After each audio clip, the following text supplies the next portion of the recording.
My name's Claire Ebury. I'm the Regional Director for the IoD in the North West.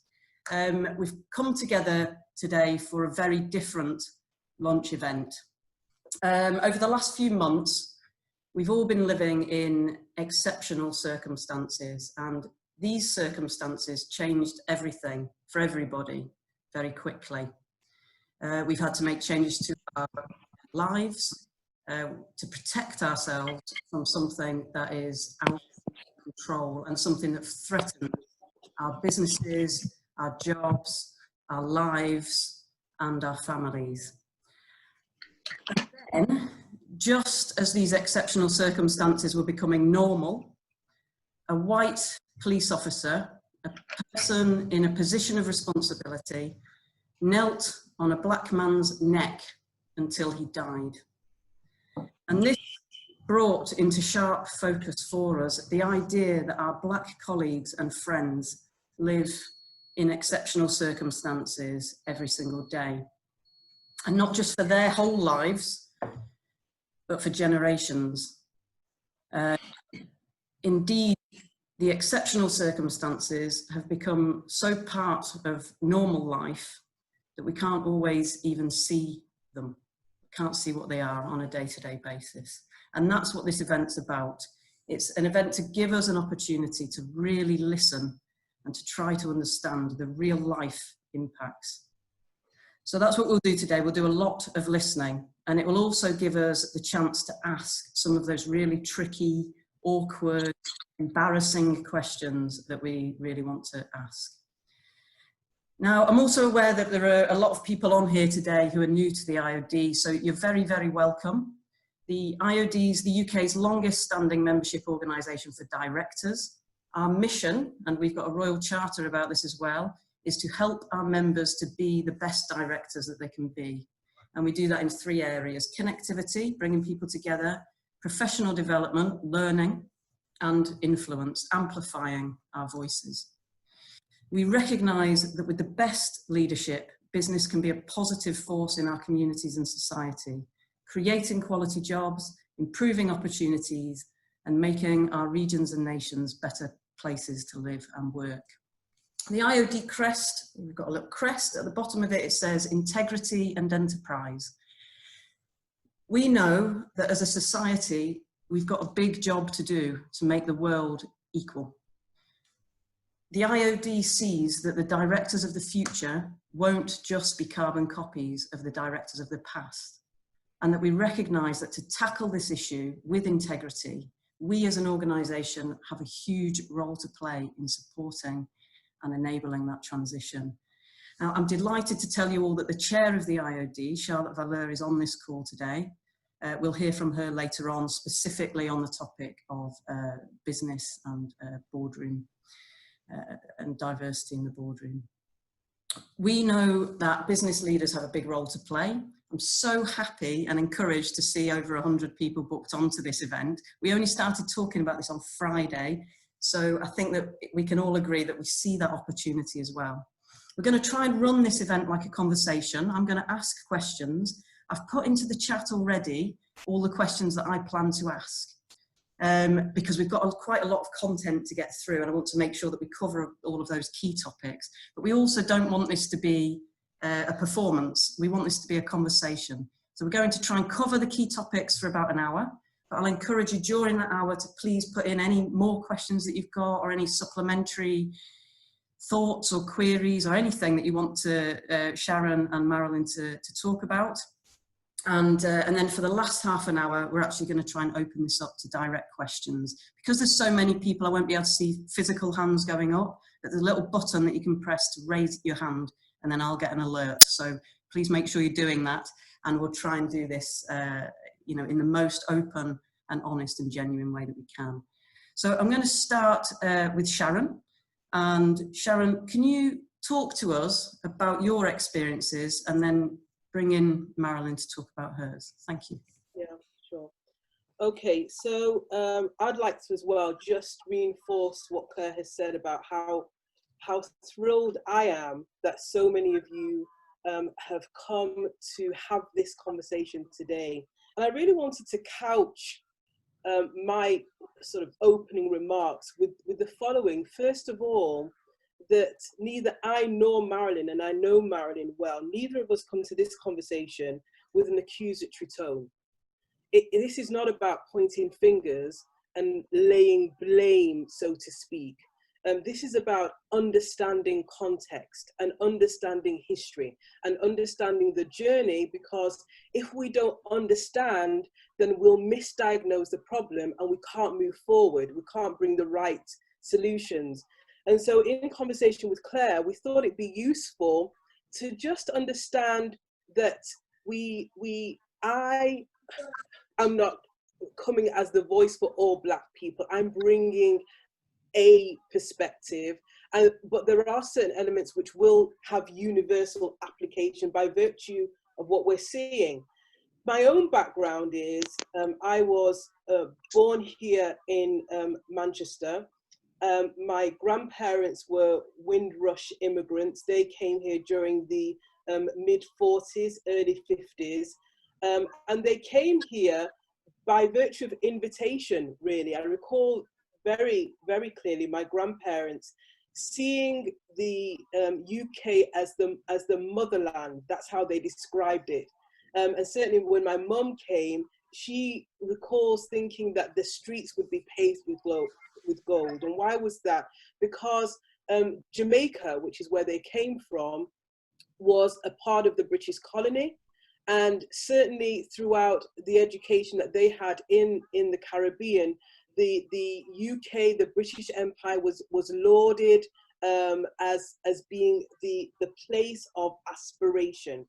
And so when they came to the UK because, of course, there was a gap in resource, in terms of human resource for employment and so on. So they came in order to build the British economy. But I recall my grandparents saying, and indeed my mum saying, that when they came to Manchester, they found issues across every single strata. They saw signs on doors that said no Blacks, no dogs, no Irish. And having had this expectation that they would be welcomed into this country, they arrived to what was effectively a hostile environment. And then they began to see how this began to expand into other areas. And so as they sought to educate their children, they would see that there would be limitations. As they sought to access employment, they'd see that there'd be barriers. As they sought to access healthcare, they'd see that there'd be obstacles. And what they then began to understand is that these weren't just isolated incidents.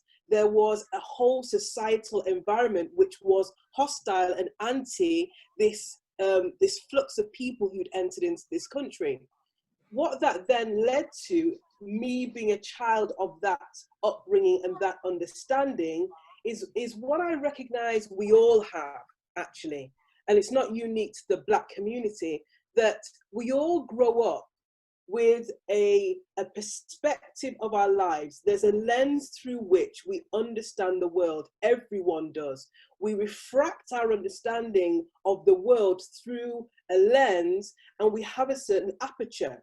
And so that is shaped by our experiences, by our family, by society, by what we see, by our schooling, etc. And so what I began to see then is that as a Black child growing up in the UK, that immediately, just by virtue of my colour, as opposed to anything else, that shaped the way in which I would experience my surroundings and the opportunities that would be availed to me compared with my white counterparts. I recall that this realization was up front very early on. I remember starting secondary school, and the secondary school that I attended was a mixed school, but there was, within the first couple of weeks of me starting school, there was a young woman, young girl, who was in the same year as me, and I remember her saying to me, when she saw a group who was in conversation, not at all anything to do with her, and I remember her coming up to me and saying, "You're all the same, you are." And I knew immediately what she was referring to. It was a racial comment. And I was so infuriated by it. It continued on. And I remember my brothers, I've got 2 older brothers, and I remember my parents having to fiercely contend for their opportunities in the education system, because one of my brothers in particular, the education system during the 70s and 80s was particularly pointing toward the marginalization of young Black children, and in particular young Black men. And so there was a push, a systematic and systemic push for Black children to be forced into schools which were regarded, which were spaces held for educationally retarded children. And I remember my dad being a fierce activist against this, and bringing together during the 1970s and 80s in Manchester something called the Black Parents Network.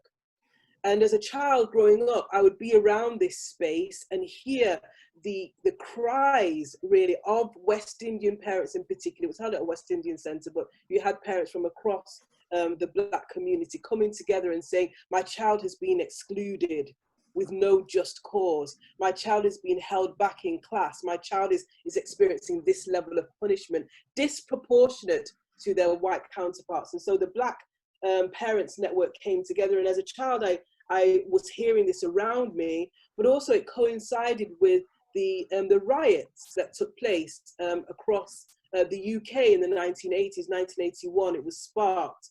And so I then had a clear understanding that there was this sense of power in society, and that those who had power, there must be accountability as to how they use that.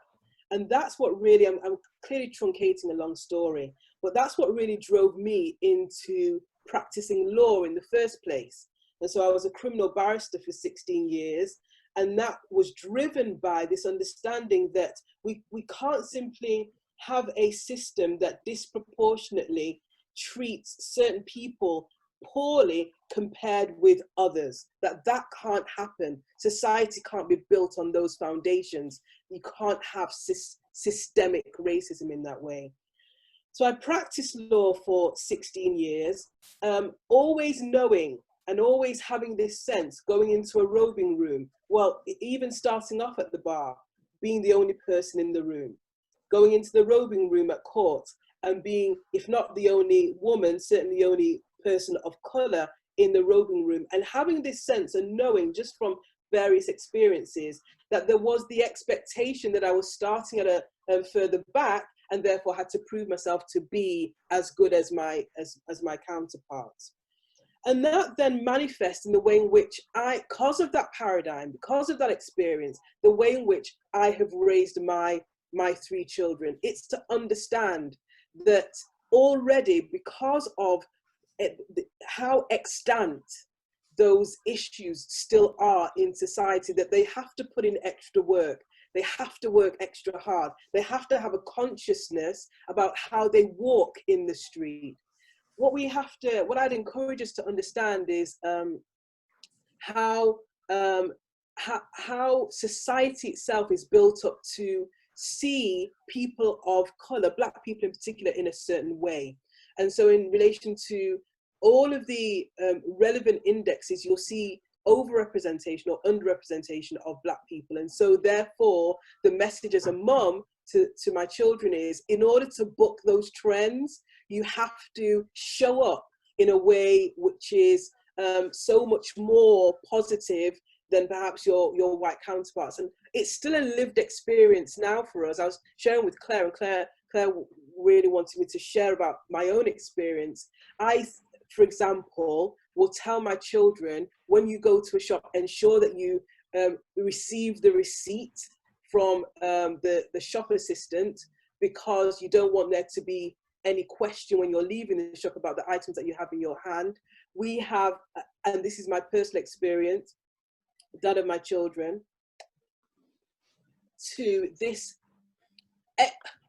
it's unfortunate, but we know when we go into a shop that we'll be followed around.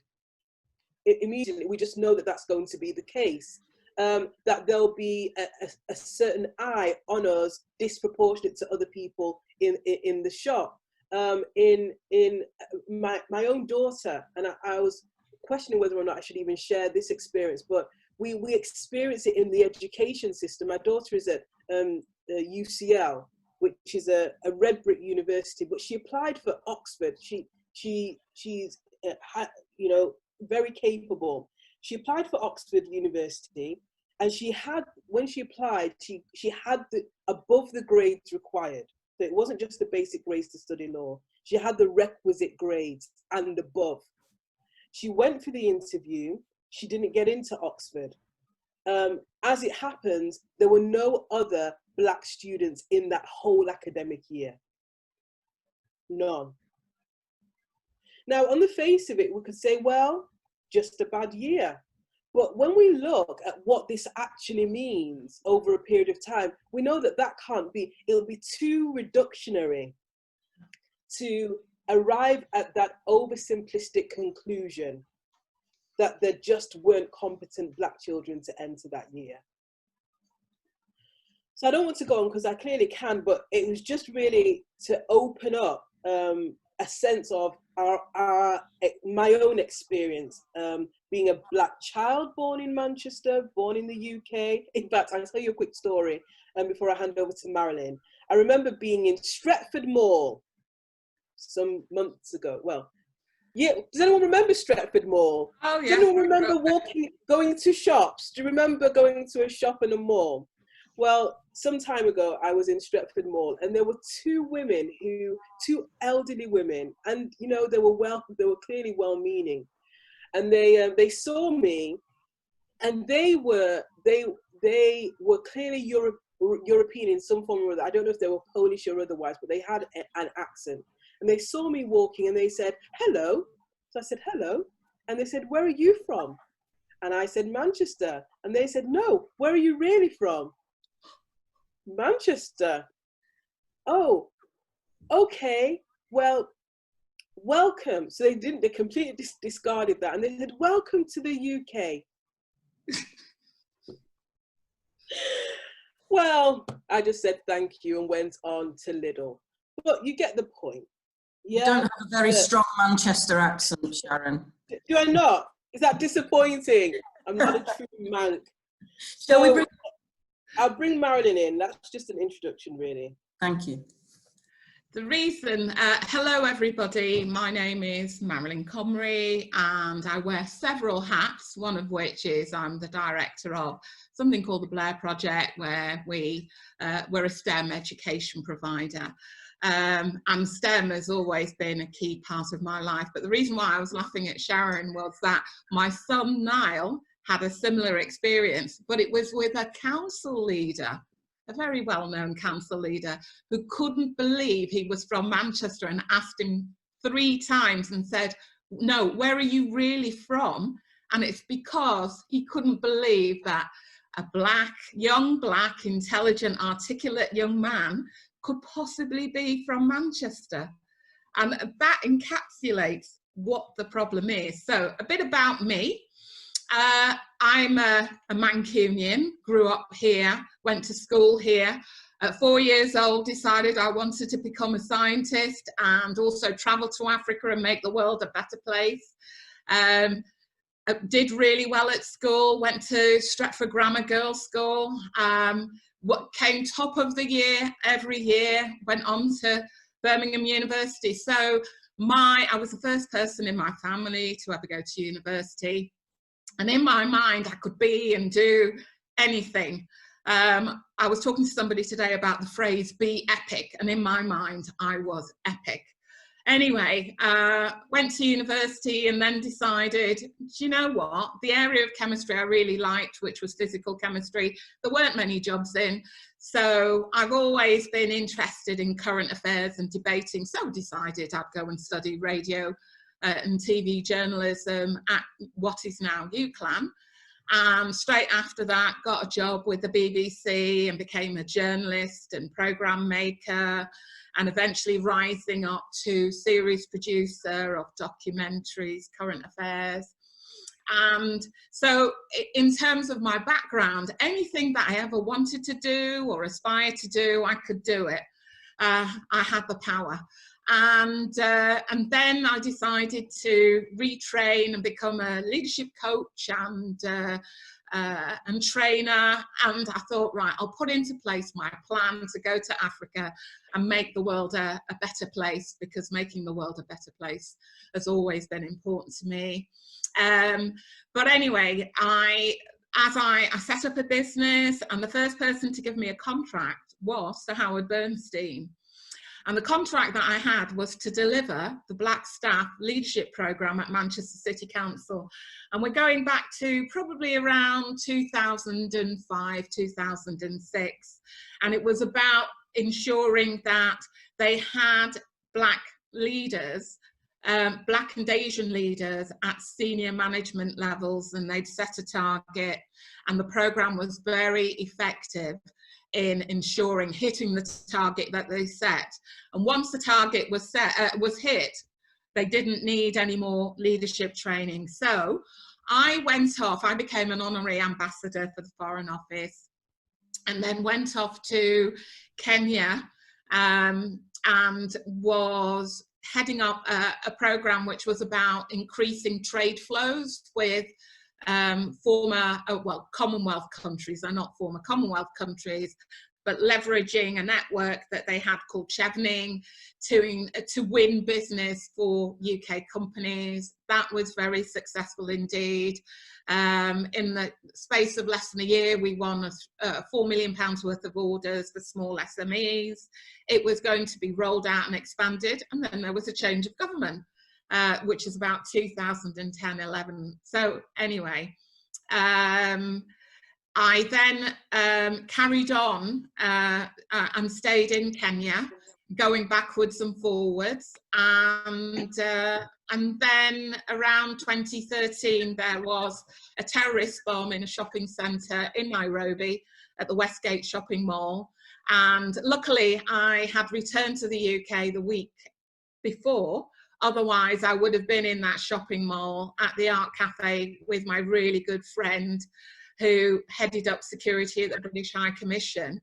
And that meant that I was told by the British High Commission I had to stay here. It wasn't safe for me to return. So I thought, all right, great. My son Niall, at the age of 18, he'd been traveling the world, came back, and he decided he did very well in his exams. He did a BTEC level 3 extended and got triple distinctions. He could have gone to university, but he decided he wanted to set up his own business. So I thought, oh, I'll help him out with that while I'm waiting to get back on a plane to Kenya. And to cut a long story short, set up the Blair Project, and I became more involved in life in Manchester again, because I'd been away for quite a long time.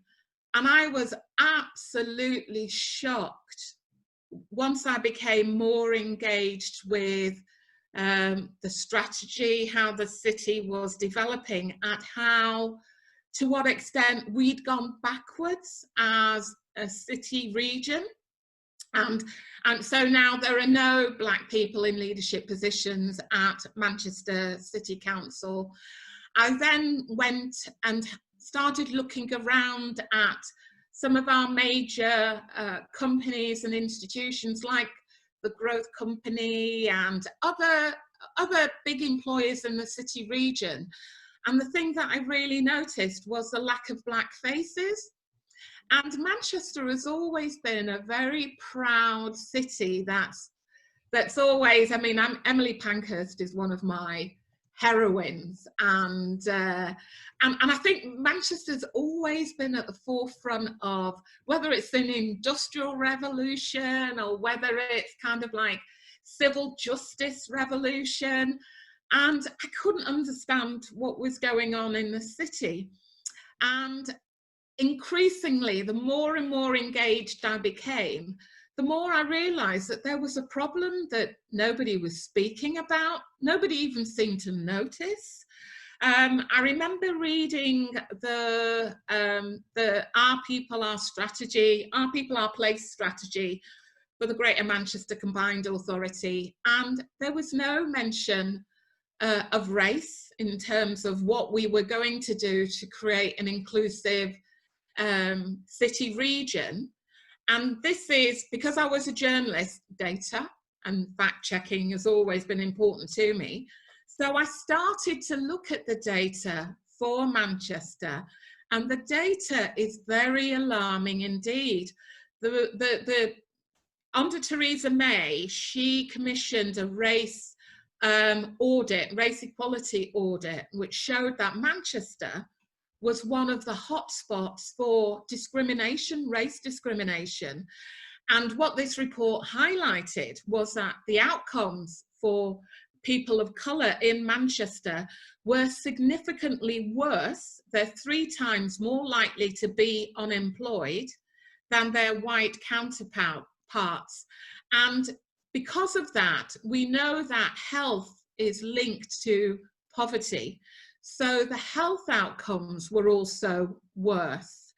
And I thought, right, why is nobody else noticing this and banging the drum? So, to cut a long story short, I then started lobbying the Metro Mayor and the GMCA to say, why do we not have a race panel to tackle a race equality panel? Because they had a gender panel, and tackling gender diversity or gender equality was a top priority. There was an LGBT one, there was an age one, there was a disability one. They now have a social enterprise panel to inform the mayor. The only panel they didn't have was one on race, and race is one of the 5 protected characteristics, along with age, gender, and nobody could explain to me why there wasn't a race one. But anyway, I'm delighted to say that the mayor has now announced that there will be a race equality panel set up, which will be launched in July to begin tackling those racial inequalities that are really, that negatively impact the lives of people. It's not just, it's about people understanding that if you follow the rules, you go to university, I've got a doctorate, you play by the rules, but actually that isn't enough in Greater Manchester. My business is based at the Manchester Tech Centre, and our cleaner, Olu, has a degree, 9 years in journalism, and he can't get a degree level job in Manchester, so he has to clean toilets. And the sad thing is that he's not a one-off. There are similar anecdotal stories within the Health Trust, and I think it's what this whole Black Lives Matter thing has highlighted is that we all need to begin working together to find a solution to remove some of these systemic racism practices, because they're practices that unfortunately nobody notices because they're so ingrained into the fabric of life in Greater Manchester, and we're just so better than that. Marilyn, that's brilliant. Can I just jump in there then on that bit? Because I feel like we've covered quite a lot of the systemic racism questions that I had planned to ask. I feel like the thing that we haven't really quite covered is George Floyd and why his death miles away in America has resonated so strongly here. So I'd like to bring us on to that. But I'm aware that we've got a room full of business leaders here, and you know, we want, and a lot of white people as well, we want to talk about how can we be different? What can we do to make a difference, if that's okay? So, if I can just bring it down to an individual level. Sometimes people say things like, I don't even see colour. I don't even see colour. Why is that a problem? That's a problem because what I've noticed, and as a long-time Mancunian, is that there's almost, and I'll use this word, an apartheid now in Manchester, especially the city of Manchester. So you have Piccadilly Gardens, which is like a toilet, where you have the BAME population of Manchester, that's where they congregate. And you have places like Spinningfields and Home, where it's spot the Black or Asian person. And I think that we don't need data anymore. I think if more of us did notice these things, and I'm talking about all of us, because otherwise you get labeled with the trope of the angry Black woman. And I think I would just like angry people who say, notice you go into Central Library and you don't see any Black staff working there. Notice that you're going into, whether it's hotels, whether it's banks, whether that actually the population, that the workforce in the city centre does not represent the population it serves. And the population of the city of Manchester is 40% BAME. So you should expect to see nearly 1 in 2 people are actually from a BAME, are people of colour. As for the region as a whole, the figures are around 25%. But I think it's just that we all have to, that should make us all think there is something wrong. If our workplaces are not representing, and you can visually see it, that the population, then we should all be asking ourselves, what is going on? So that's really, and if we begin to notice, then everybody here on this call can begin to ask those questions and begin to, and for me it's about formulating solutions. So we have to identify what is the problem, and I don't know if the problem is the automation of recruitment and that we now have robots and technology screening people out, and I don't know what criteria they use, but we need to identify what the problem is. So, but the first thing starts with noticing there's a problem. So that's why I think going around and noticing things like that will tell you there is a problem. Marilyn, can I bring Sharon in on this as well? Yeah, and I see that Olive wants to say something as well. So I completely concur with everything that Marilyn has said, and I feel that there are, when you're tackling, because what we're talking about are systemic issues,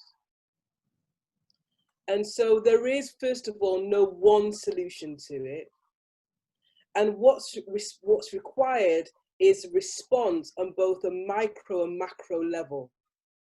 So that's us as individuals playing our part, and then us using the power that we have, the influence. And what's great is that we have a room full of key decision makers, people who are able to influence in your organization.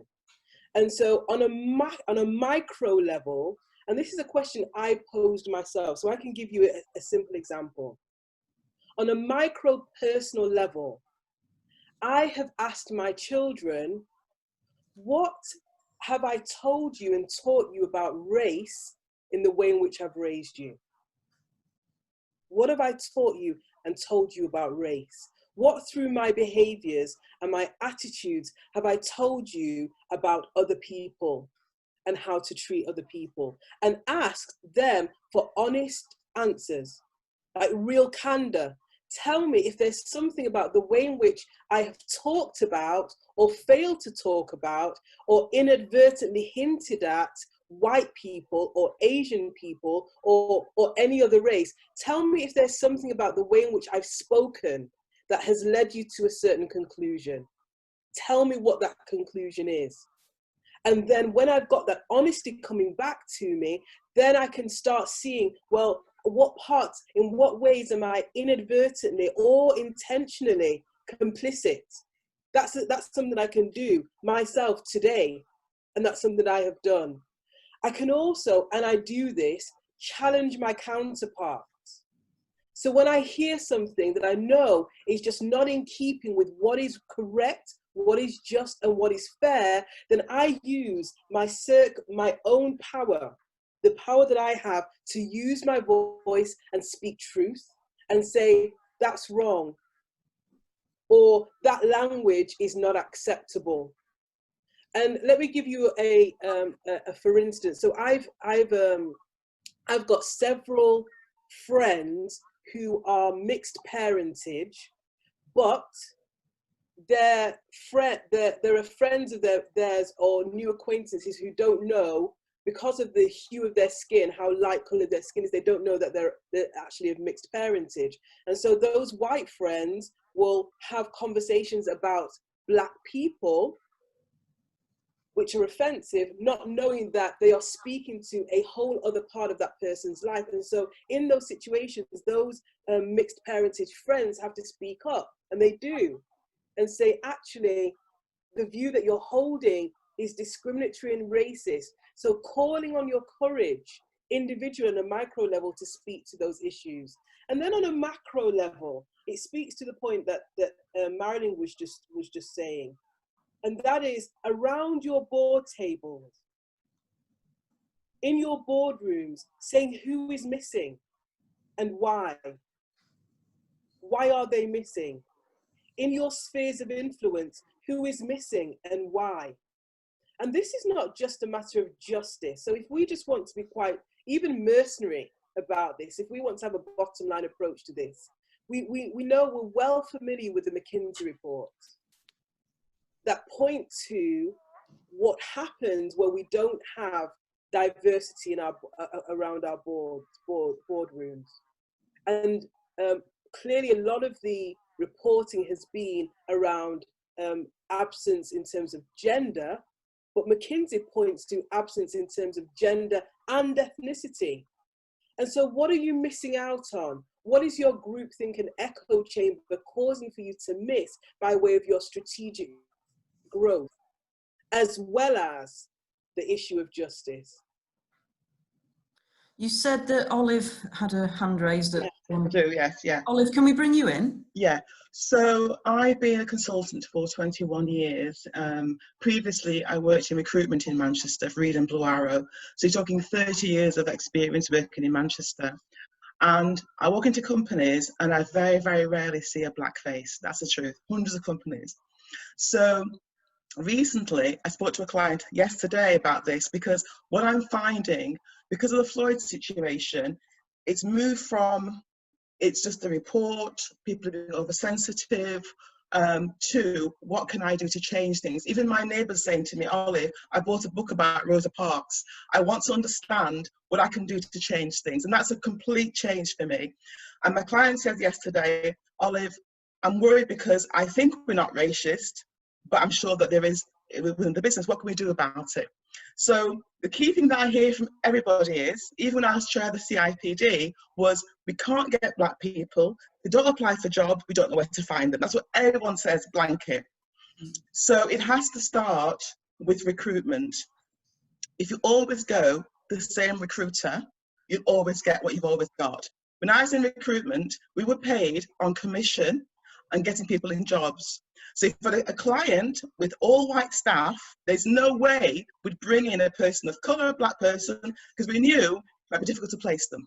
So first of all, you've got to change the recruitment narrative. Who's recruiting your staff for you? Yeah. And secondly, the CIPD, when I joined, had no Black people there at all. That was in 20 years ago. And Peter Chi, the CIPD, has changed that. They've done that by going into schools. So as businesses there who want to recruit Black people, play the long game. They went into schools and made HR attractive. They went into schools and spoke to Black children and said, you've got a future with the CIPD. So I think as businesses, the solution is one, play the long game, go into schools, talk to staff where they have high Black community, talk to children and say, there's a future with our company with you, get the correct grades, there's a pathway here, start mentoring, start getting that link going. I'm also an alumni for Suffolk University. They have young Black leaders looking for placements, and I'm hearing from companies we can't find Black staff. So let's put that together. Schools, universities, you've got to make the effort to make that change happen. I think Off the soapbox now. I think we see this all the time. Opportunities arise. Business leaders, directors are often saying to me, you know, I advertise it, I can't get people through the door even into interview. And it's somehow the communications channels that we're picking and missing the people that we're actually trying to hit. Mm-hmm. But can I talk about that very personal first interaction where somebody's trying to make a difference? Because I've had a couple of people say to me, I'm so afraid of saying the wrong thing that I don't actually know how to start the conversation. Can you talk to us about that, Sharon? Yeah, so what is needed now, I believe, in order for us to engage meaningful conversations is what I describe as high trust at pace. In order for us to have real candor, we have to have trust. And we have to create and curate a space where we are willing to engage as opposed to disengage. And we're willing to hold challenging, difficult conversations where there may be missteps. We have to, because otherwise we'll just be superficial and we'll have artificial harmony. So if we're going to really be rooted in foundations of real relationships, they have to be built on trust. It's just a basic understanding of human relationships, really. Well, what does that require? What does trust look like? Trust looks like me believing the best of you and you believing the best of me. You being well-intended toward me and me being well-intended towards you. Me, as far as possible, understanding that I have a lens and not holding the belief that I am absent of culture and I live in a vacuum. But actually, everyone lives in a culture. Everyone has been shaped. Everyone comes from a perspective. Understanding that and getting an aerial perspective of how you have viewed the world without any judgment, just what it is. And then coming to the table, I liken this to myself and Claire. Claire, I think it's just a good example. So Claire and I, we have really honest conversations about stuff, all right? And Claire, we both come to the conversation. Claire's white, by the way, just in case you don't know. So this is why this works. Very, very white. Did you not know? Just in case you missed it. So we have real honest conversations, and where Claire says, Sharon, can I say that? And I'll go, yeah, that's fine. Or she'll say, how does that feel? And I go, no, that's uncomfortable. Because there's trust between us, and I know she's well-meaning and well-intended, and vice versa. So we have to be willing to lean into relationships where we'll know what's overtly racist. We'll know that if you call me nigger, I'll be offended. We know that if you call me nignog, I'll be offended. So there's certain extremes of this spectrum that we shouldn't even need to talk about. All right, I'm talking about whether or not you'd be offended by using, for example, the word BAME. Sharon, would that offend you? Does the word black offend you? Well, the only way to know is if you ask me. So yes. This morning about, for example, a director in a factory or in any workplace, you get a member of staff who's black. Do you actually say to them on their first day, are you happy for me to call you black? Yeah, ask the question. What are you comfortable with? I remember, and don't make assumptions. I think one of the key things here is not to make assumptions. My surname is Amesu. At the bar, I've probably had about 25 variations of my surname pronounced, at least 25, and counting. The people who got it right were the people who asked. Yeah. How do I pronounce your surname, Miss Amesu? Well, I'd say, well, you phonetically emphasize the E. Amesu. They got it right because they asked. And so asking the question, saying, please don't be offended.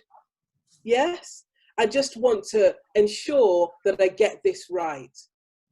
Now, this, Claire, I think it's really important, because we might feel, oh, this is so irksome and burdensome.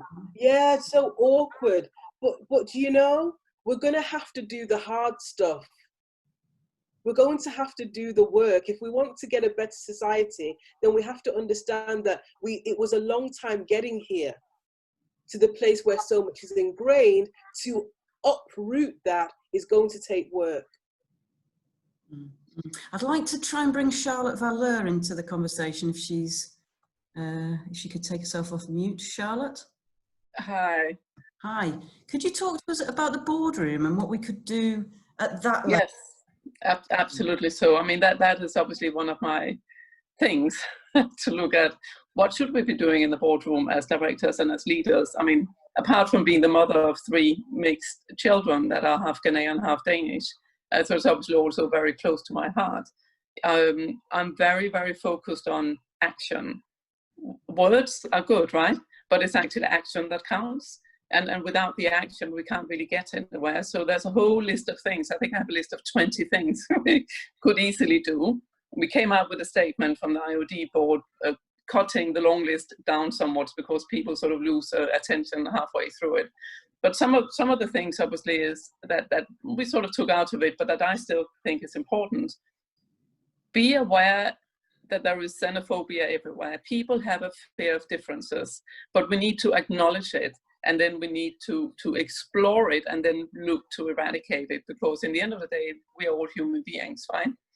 You can implement KPI, you can publish ethnicity and gender pay gaps.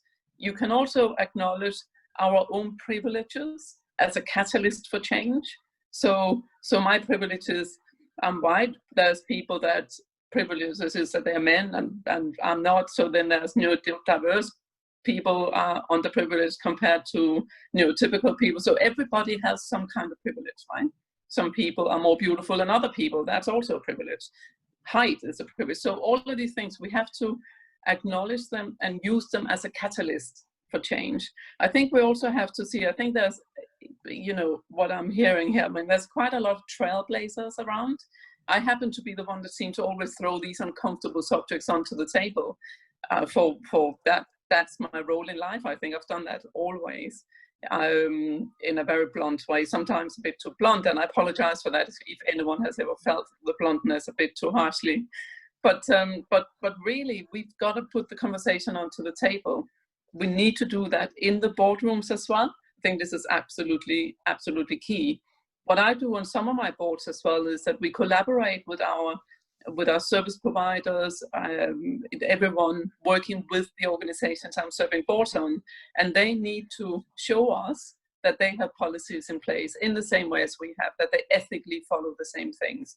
We have annual reviews of all service providers and suppliers of any kind, and they need to show us their ethical framework, the policies they have, and if they have none, they either need to tell us they will get one, and if they don't get one within a year, then they need to move over for someone else who takes the bigger picture seriously and looks at the world in a more holistic way.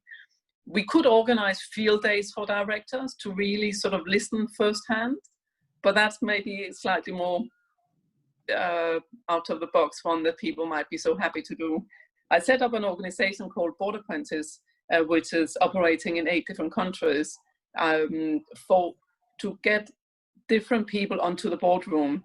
And actually the candidates that we have that are different from what the current board members are teach the board members something.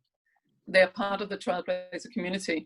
One, they learn how to be a board member through observing people being so. They're in there for a year. But actually, unbeknown to them and to the board members learn simply from having someone of color in the boardroom if they don't have that already, someone who's younger than themselves if they don't have that, someone who's neurodiverse, whatever it is. And I think this is where we as leaders can really play a role by reserving a seat at the table to develop and bring in people that are different from ourselves to the boardroom and maybe learn some ourselves. So the learning of the directors, we don't really put out as a big thing, because most directors seem to feel they don't need to learn anything, but actually, hopefully we learn all our life. And I think driving those things through the boardroom is key. it all comes through governance. If we don't get that right, we don't implement anything. And that is absolutely key. I do not want my children, who are today 16, 18, and 20, to grow up and be judged on the color of their skin. They all identify as Black, and that I'm proud of for them. And they need to keep being able to do that, and it will not work against them, because it doesn't work for me one bit. Mm-hmm. We've had a few questions relevant to this, Charlotte. We've had a question about whether directors should take anti-bias tests before they're allowed to be in the boardroom. And we've also had a question about how can we, well, we've had two. One about COVID and whether directors should be doing more to protect BAME staff, given the situation with COVID. And a third one about employers who have literally done nothing around all of this Black Lives Matter stuff that's going on at the moment, and that's actually caused in itself, that people haven't done anything on that. Do you have any thoughts about those three areas? Yes. Back to Sharon and Marilyn. So I think anti-bias, I think is, so we all have biases. I think it's really difficult to do a test that properly show what are the biases and how will it affect. It could be a good idea. I also think there should be a basic governance test for all directors before they become directors. Like, what are the 7 key duties of a director? Can every director actually just list them bang, bang, bang? I don't think they can. And yes, maybe there should be anti-bias tests. This is something each board can decide should happen for their board and implement. This is not something we have to wait for a law to do. We can just implement that if we feel that's right. On the COVID-19, I absolutely think that there should be some regards to the vulnerability that seems to come through around people of color with COVID-19 getting hurt a lot harder. I have large Black family, and my nephew got it, and he suffered pretty badly, being in his 20s, pretty badly from it, and is still suffering, having never been ill in his life before. So this is of great concern also to my children, who's going to London in September, hopefully, for education. It's an issue, right? So there needs to be some consideration around the vulnerability of certain people, as we already have with people medically vulnerable. But I think we are seeing something else. Doing nothing when we have the kind of rising in the world that we have today, for me, is simply not an option. Personally, if I worked in a place where that was the case, I would seriously consider my position. And the same goes for the boards. Mm-hmm. Mm-hmm. I mean, one of the points I want to make with regards to the board is that often the reason that's put forward why there aren't any Black or Asian people on boards is that you need development programs, that somehow we don't have the skills, the competencies, so we need to be developed to have those positions. And really, I want to say that there are people already who have requisite skills and competencies. So I remember when I was at the BBC, they had a BAME program that trained people for 2 years to become program makers. And when those people finished the program, the training program, they were let go. And so it's actually, you know, I would just like to say that we don't have to wait for future generations. There are people like myself, Sharon, Olive, and Dijon, and you know, who can fill those positions. Absolutely. I remember when I left the BBC, I paid a lot of money to go to a career management company, because I was looking at career change, to discover that 80% of jobs are not advertised. So actually, people are employing people without advertising those positions. And so you know, organizations are looking for non-exec directors. You don't have to go through the whole rigmarole of going through the usual suspects who can't find you people. You can reach out to people who are in Manchester and whatever else to join your boards, and having people at the table is very important. So at the moment, the GMCA is looking at building back better this economy post-COVID, but there are no leaders from an African descent who are at the table. So how can you build back better and cater for people's needs if people like myself, Sharon, whoever, are not represented. So, and you will usually, what you find is they will then say, well, there are systems and processes, and systems and processes are used to prevent change from happening. We are now in an emergency situation, and what we have to say is, even in the interim, we need to bring people on board now, so that going forward into the future, and we can do this, we can be truly inclusive. We will know that we're going forward differently because there are different faces at the table who are influencing policy or making decisions.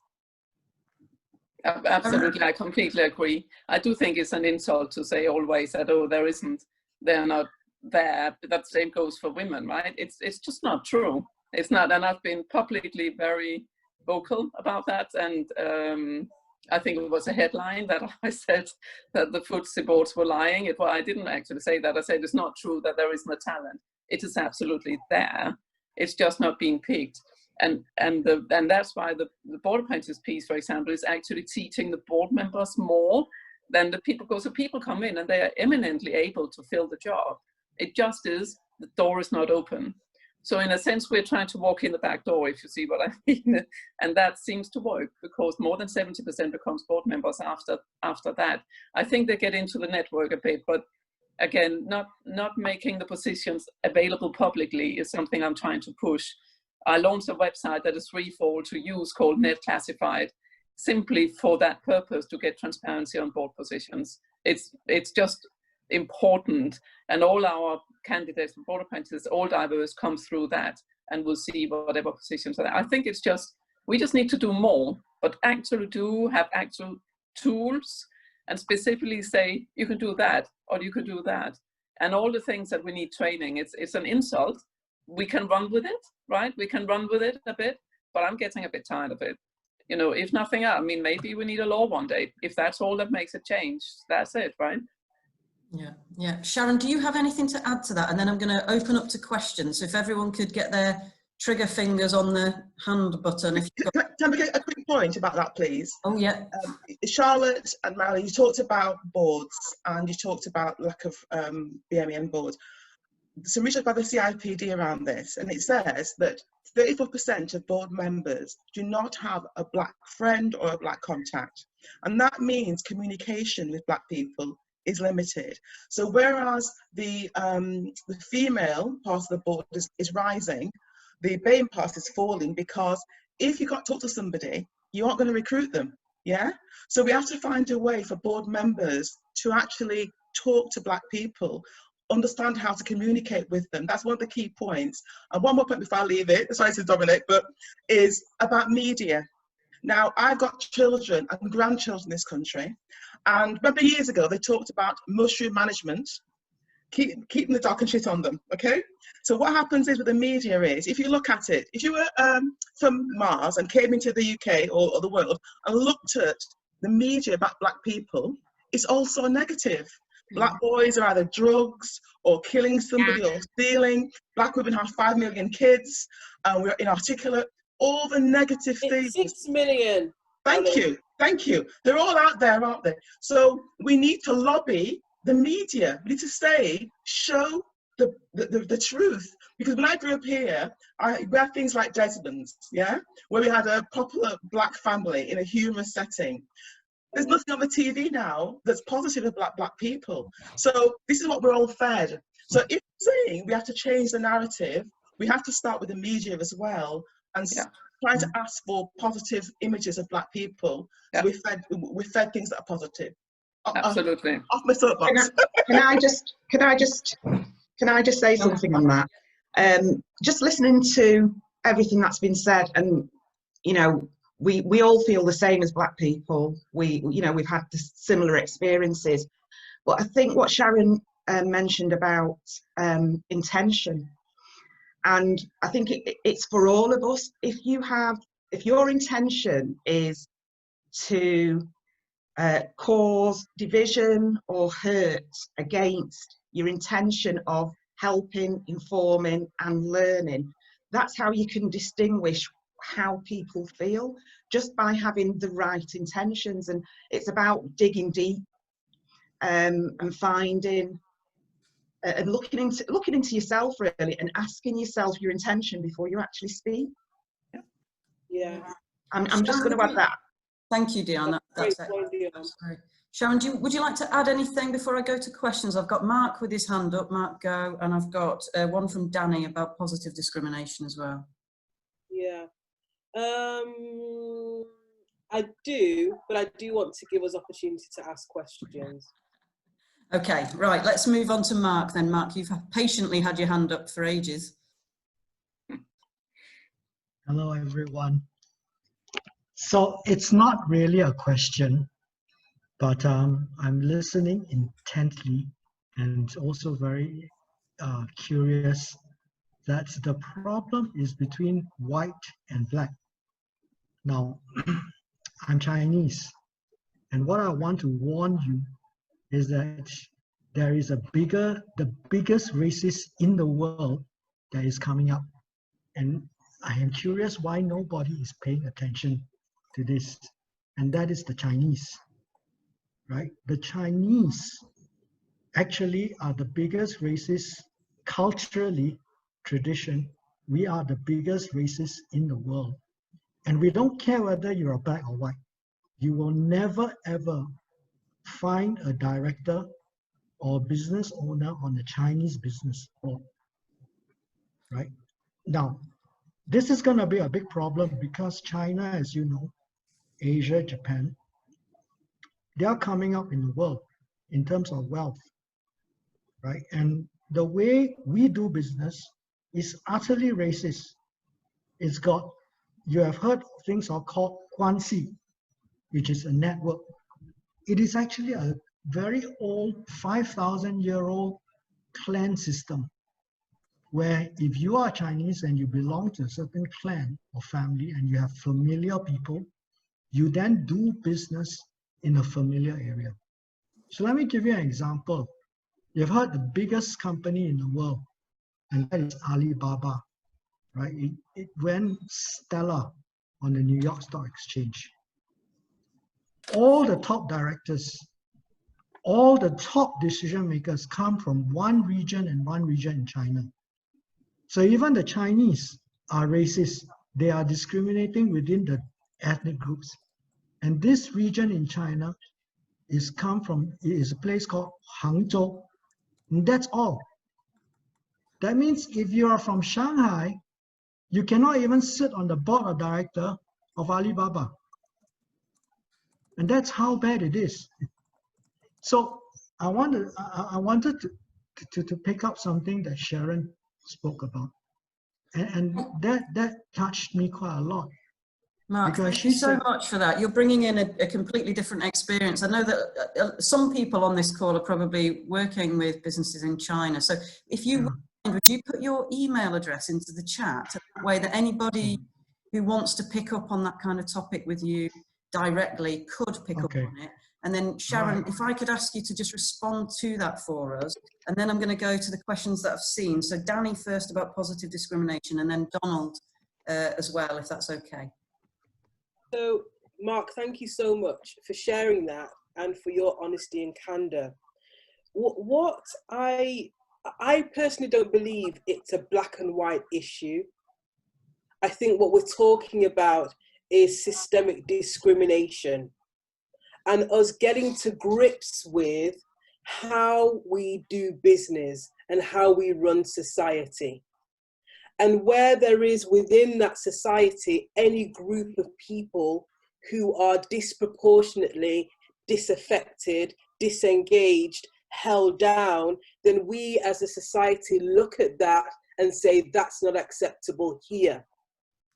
And when we get to grips with that, then that will inform and shape every other relationship that we form. So whether that be in the UK or in the US, or it be in China, etc., wherever it is, what we're saying is there must be representation of the people that you sit among and you serve. And what we know, for example, from the civil rights movement is the power of the the dollar and the pound, so to speak. So the reason why Rosa Parks's remonstration was so effective was for months people refused to catch the bus. And so the impact was such that the bus companies were no longer viable and sustainable. Their economy was affected, consumer had gone. So you either play, so the message was, you play with fair terms or we don't play. And what we can't underestimate is our collective power to say, actually, if you want to play, if you want us to be in the same arena, then you have to acknowledge that there are terms of engagement. And there is no, what I know for sure, Mark, is that there is no institution, there is no society, there is no country, there is no organization that is above demise.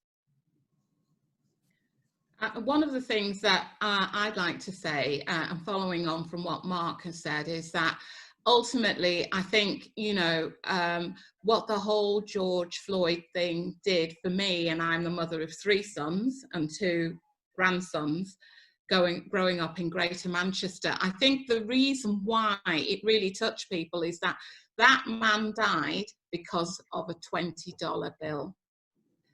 That's how little his life was worth. And that's why the phrase Black Lives Matter resonates with so many people. It's not saying that other lives don't matter, because other lives do matter and are valued. But as a people and a race, we are the only ones who were killed for something as little as $20. And I don't know, it was meant to have been a counterfeit $20. Some people say it wasn't fake, but whatever, you know, the problem for a lot of Black people in America, and that resonates with us here, is that they are at the bottom of the socio-economic rung. And as such, that they are perceived as being more criminal. But if you can't eat, you've got no money, then people do resort to crime. And I'm not justifying it, but it's actually understanding that unless we tackle these socio-economic problems, you will get crime, you will get dissent.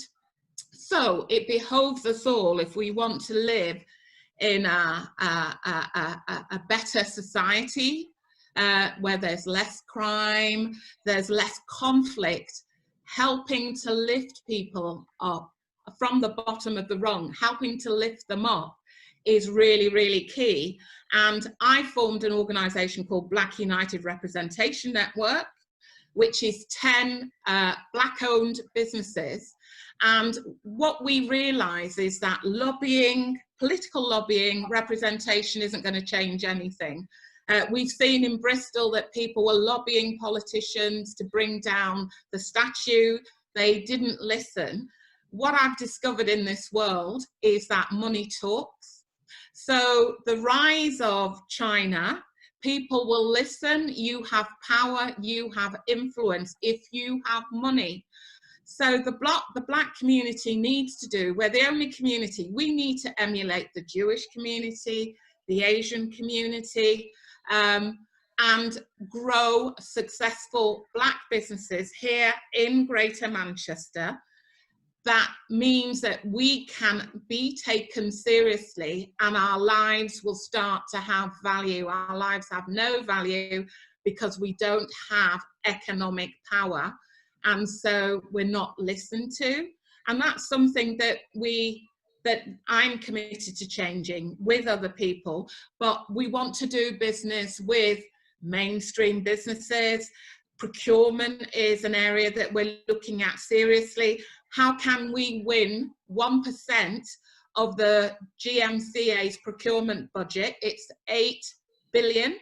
That equates to 80 million pounds that could be circulating in the Black community. We have nothing currently. The money is not spent with us, but what we have to do is grow companies, and what we have to do is partner with businesses on this call, because the procurement practices say that even to win 50 grand's worth of business, you need to have audited accounts, which means that you need to be turning over at least 3 million. And that's what we're talking about, systemic racism. The practices discriminate against people like myself. I run a business, but I cannot win any business with large public agencies because I don't have audited accounts. We don't turn over £3 million. But if we can partner, so there's a great model. UK Fast partnered with an organisation called the Africa Pot to win some funding to run some training programs. That allowed the Africa Pot to actually secure funding that they wouldn't have been able to do on their own.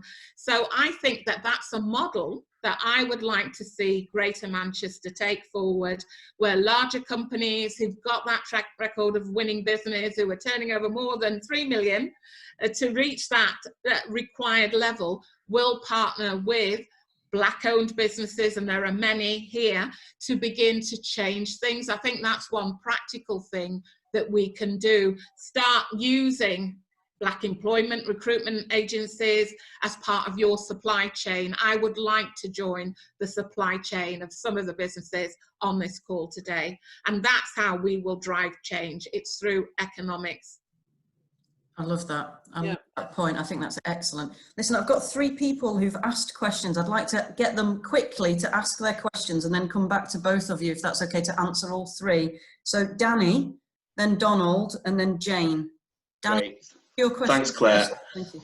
Yeah, first of all, just amazing to hear all of you speak about what you've spoken about, and I couldn't agree more. And I think just my point, which may well end up being controversial, but I think the whole topic is controversial. I think we can all agree. Just quickly from my perspective, you know, as a younger mixed race man, I've been in a corporate organisation in construction, and one of my fears, if you will, was about being adequate and about being good enough for me, not because of the colour of my skin or any other metric and any other factor. So my question is around a few things. It's to touch on a couple of things. One, around the recruitment piece with what Olive mentioned. 2, around education, because I think that is key as well. I think from this very start, in terms of younger people now, is education right the way through. And then also to touch on around the courage and around the leadership side of it with Sharon. How can we make it that we have inclusive boards and we have appropriate, and I use the word appropriate because I think that's the key, representation for people who are good at what they do and need to be in those roles, not just because they're Black? How do we make sure that those people that are appointed to those roles in those organisations within Greater Manchester and the whole of the UK, how do we make sure that they aren't being undermined because people feel that they've just been part of the box ticking exercise? That for me is something that I think, well, I know will go on and does go on, you know, and people proudly champion. We have this percentage of women in our board, we have this percentage of Black people in our board. That's great, but is that because you chose them for who they are and the value they bring, or because you're trying to get that good PR and box tick? How do we eradicate that? And is education and recruitment a combined strategy for that? So just thoughts on that. Thank you, Danny. Donald, are you there? We'll take all 3 questions and then we'll answer all in one go. Yeah, can you hear me? Yeah. I wanted to introduce the topic of COVID into the discussion. Obviously, people from the BAME community are more likely to get COVID. I think it's 1.5 times if you're Black, double if you're from Bangladesh. And post, that's a worry enough, and I think that relates to social inequality, actually, not genetics at all. But I wondered, post-COVID, we're looking at high unemployment. We're looking at very high youth unemployment, actually. and I really worry for the BAME community, and I think it's going to be so problematic. And I just wondered if Sharon and Marilyn had any thoughts about that. Obviously, there's leadership discrimination, but I always worry more about the people at the bottom end of the scale, the unemployed and the low paid, really. So I just want your thoughts on that. Thank you. Thank you, Donald. Jane? Jane Dalton? Yeah, sorry, just remembering to unmute myself. Thanks for that. I just wanted to pick up on this point of white goodwill being seen as tokenism, as all running out with open arms to make lots of black friends. Isn't it great? Really bad idea for, you know, really annoying a lot of people. I'm thinking about this as an individual, but also in a sort of SME community, small businesses where we don't have boards, we don't have things like high recruitment drives, we don't have big supply chains.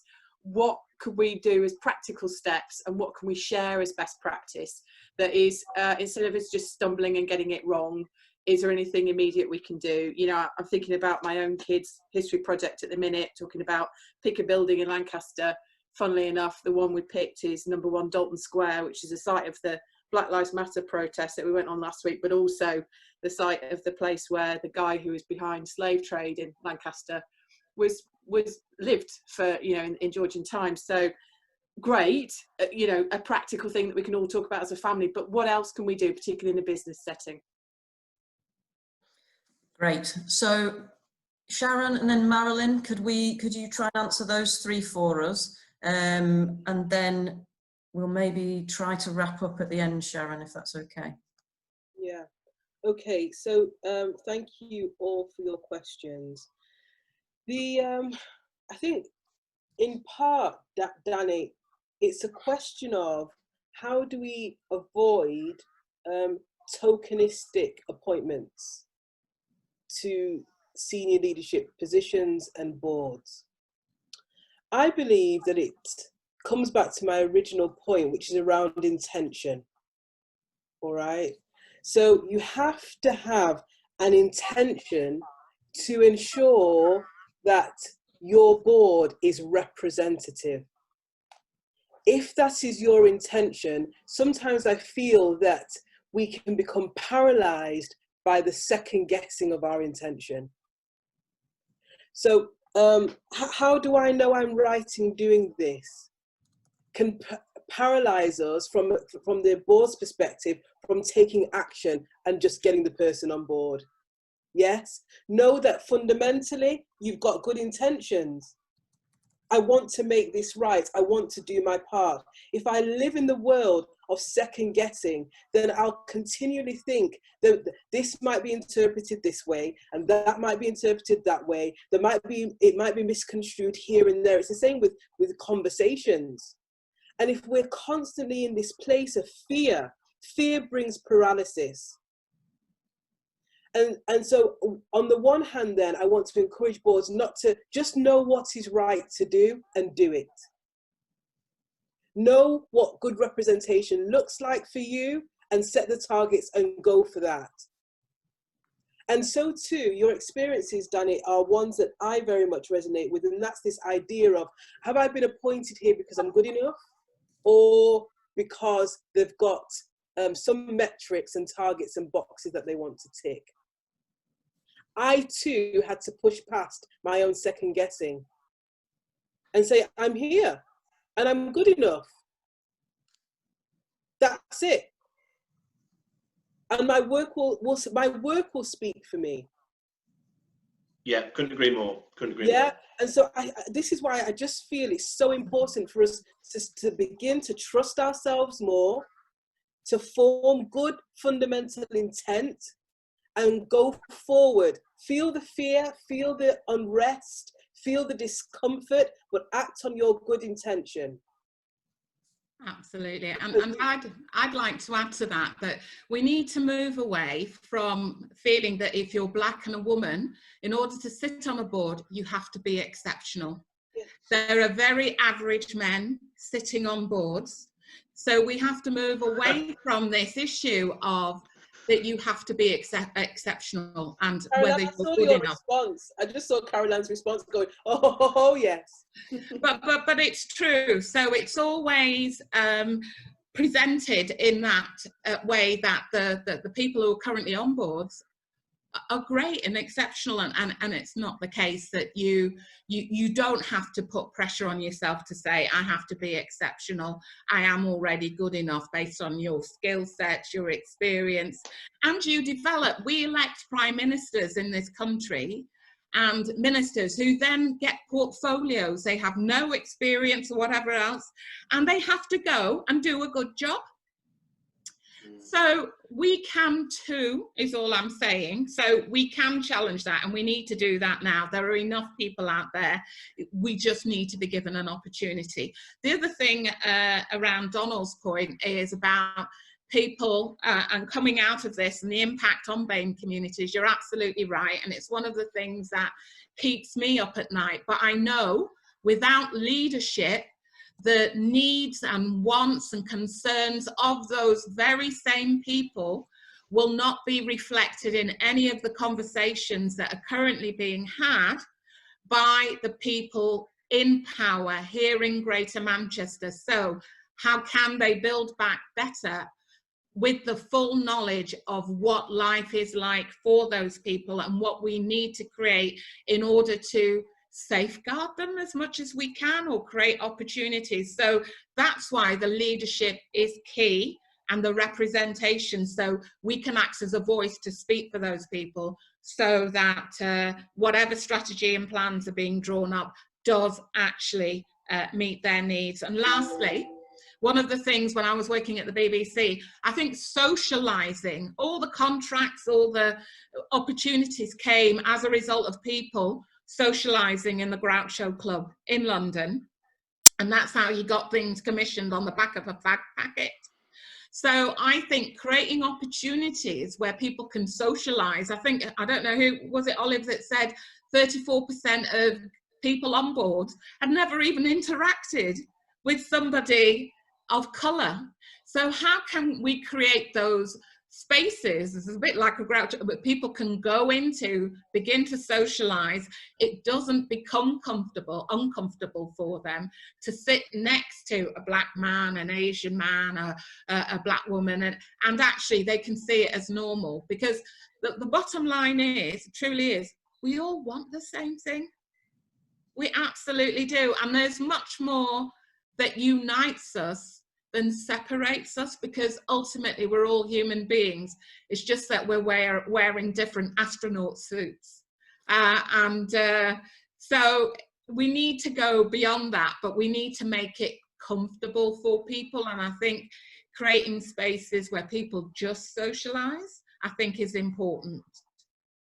I'm aware that we're coming to the end of our time, but we haven't finished talking. And I don't want us to finish talking if people are happy to stay for another 10 minutes or so. So if you do have to leave, I'm sorry that we've sort of overrun, but what we'll do is follow up the email. I've seen a load of comments saying we need some next steps. So we want to get to those next steps, and we need to share some links as well to help people. We can send you those afterwards by email if you have to leave. But we'll just add another 10 minutes, I think, to this, because there's questions here that I don't want to go unanswered. And we've got another one in from Anna Ryan as well about education and how do we make sure we're not just teaching kids from the winner's perspective.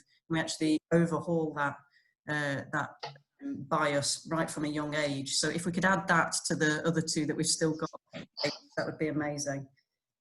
Sharon. Where are we now with the questions, please, Claire? Sorry, you've got Donald's question about COVID and unemployment afterwards, and Jane's question.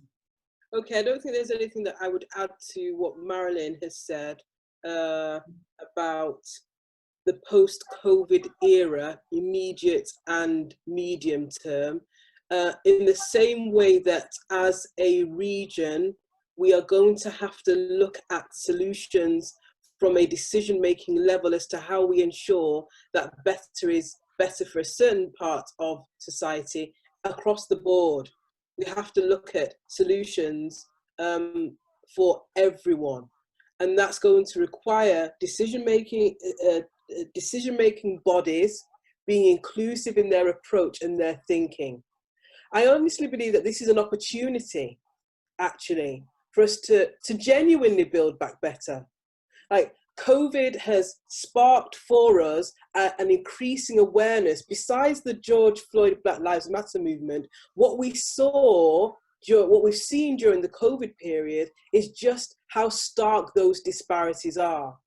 And so it immediately posed for us an opportunity for us to shape something different. Then laid on top of that, we have the Black Lives Matter movement, which focuses in on a more granular level the parts of the community that are most disproportionately affected by this. And so I see it as an opportunity for us to have a wider conversation about what better looks like and how to best serve our communities. And it's about creating opportunity, creating jobs, investing in business, resourcing communities, building aspiration, all of the good stuff. I hope that speaks to your question, Donald, somewhat. Jane, I completely concur with what Marilyn has said. I have been, as a parent, intentional about my children having a mixed group of friends. That's been a non-negotiable for me. That they've not been allowed to just have Black friends, because it's been really important for me as a parent to help them to understand that they are a part of a wider world, a wider community. They sit in a context.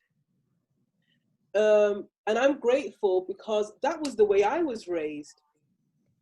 Like I've always had mixed friends on my street. So I grew up in Whalley Range, and the cul-de-sac that I lived at, 12 Manor Avenue, Whalley Range, Manchester 16, 8BW. That was drilled into my memory from the earliest recollection. And my neighbours were white and Asian and Greek. Those are the people I played with. We had water fights with them. And so, does everyone remember Love Thy Neighbour? If you nod your head, you're of a certain generation. Don't nod your head and expose yourself. Well done, Danny. Stop pretending as though you're that young. Anyway, for those who do remember Love Thy Neighbour, there was certain rhetoric in that which was completely inappropriate. Well, I knew growing up that that wasn't okay, and those on my street knew that that wasn't okay because of our exposure to each other. So one of the things that we have to then do, Jane, is it's not, I think, I understand it, like I get it, I get the desire to resist the appearance of tokenism. I get it, I totally get it, but I feel we have to push back past that with intention, push past the fear and say, I am well intended. And in order for me to do that, I'm going to push through my inevitable discomfort towards something that I know is needed to make a meaningful change. And so that is, where are those environments where my children can be exposed to different places and understand the fuller narrative? The part, when I was growing up, my dad gave me a book about Mary Seacole, age 9. I knew about this other part of my history, about a powerful Black woman. And Henry VIII was really important. It was really important for me to know about Henry VIII and how he chopped off women's heads. But it was also important for me to know that there were Black women who had high aspiration, who believed in a bigger cause greater than themselves, who were willing to cross the waves against resistance to achieve something. So the part we play, Jane, you're in the bottom of my screen, that's why I'm looking down to you, Jane. But the part we have to play is the education that we bring, but also being intentional about exposing our kids early on to different communities. Can I make one quick point? Sorry about this, but back to school. I came here in the late 60s when I was 6 years old. And when I was at school, I asked the teacher, we did the Kings and Queens of England. I said to the teacher, what about my history? He said, anything about my history, sir? He said to me, come here, Olive. He said, see that slave ship there? those people in the bottom, like sardines, that's your history. You came in on the slave ship, and that was it. So luckily for me, I'm quite a strong person. It didn't get me down. I cried a bit when I get home. But saying back to Sharon's point, it's so important that our children have a better, you know, information and don't feel like I felt, like so small and unimportant. And to get that point across, the link to Sharon. Well, Can I just a quick point? Well, it's not a quick point. 25 years ago or so, I think it might be 26 now, when I started my first business, it was because the business is we're a graduation company, and it was because I grew up in Moss Side, and I had to get the bus every day down Walmslow Road, Oxford Road, passing Manchester University.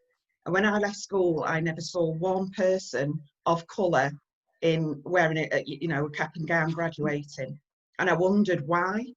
Didn't really understand university because nobody from my family went to university. My parents came here in the 50s and worked hard, in sort of labour and the nursing profession. But when I asked why we wasn't doing it, and why can't our children, and my community, like Sharon's, was the Caribbean, the Irish community, and quite a large Sikh and Hindu community. So that was, when I talk about community, that's the community I knew growing up. But none of us knew, or even, knew how to access university. And I sort of went to nearly every school and saying, why do we have to wait until we're 23 to celebrate education? Why can't we be putting, steps in place and having mini graduations, really? And my business, like I say, it wasn't meant to be a business. We started off with 30 gowns at my son's school when he was 7. And we had the very first graduation in the UK in a primary school in 1996, which, and then we saw the access courses into university and more black and ethnic minority, which I don't particularly like BAME, but I'm just going to use it in this context. More black and minority ethnic people going into university after the access courses. And we've gone from 30 gowns and 30 children to over 60,000 young people, children and adults use our services up to last year. And that was just knocking down the doors, really. And every school we went to was 121 schools in Greater Manchester then. Sorry, in Manchester. I went to 121 schools, approached them, and other than the school my son went to, all the teachers said, children from around here don't go to university. It's not a thing for them. And that's what that was sort of my first real experience of systematic racism within education. I'm still here fighting the cause, so. Dion, thank you for everything you're doing. While we ship out a Teacher of the Year award to Olive's teacher, I'm going to bring us back. I'm going to bring us back to Sharon to wrap up. But what I want to say quickly is we will get this link of this video today out to everybody. I also think there's too much to say to do this once. We have to keep talking, I think. So whenever we think about how we do another one of these and when and how far away that should be.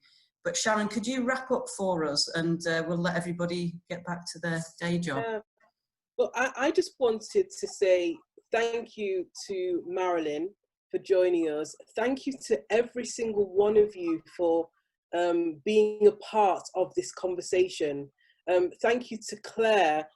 For those of you who don't know, actually Claire is the one who came to me and said, Sharon, we need to do this. What do you think? And then started the planning, and I ran alongside her. So I say that because what I know for sure, when I look at the apartheid movement, and I remember that growing up and the release of Nelson Mandela, I recall very, very clearly that it was the level of voice, the unapologetic level of voice of white people in the UK who contributed to the release of someone over in South Africa. What I know is that every single person on this call has the power to do something and make a difference. Every single one of us, in whatever way that is, we can all play a part. And so I feel that it would be invaluable for us to think about how we can continue the conversation, how we can equip, empower, educate, resource, come together so that we can make meaningful change, because there's a zeitgeist, there's a moment that we can seize and shape something completely different for our future. And I believe it's in our hands to do so. So thank you all. Thank you, everybody. And I'll come back to you as soon as I can with another date for a follow-up conversation, and we'll send all the links and everything out today. Thank you so much for your time and for your patience when we went over as well. Bye, everybody.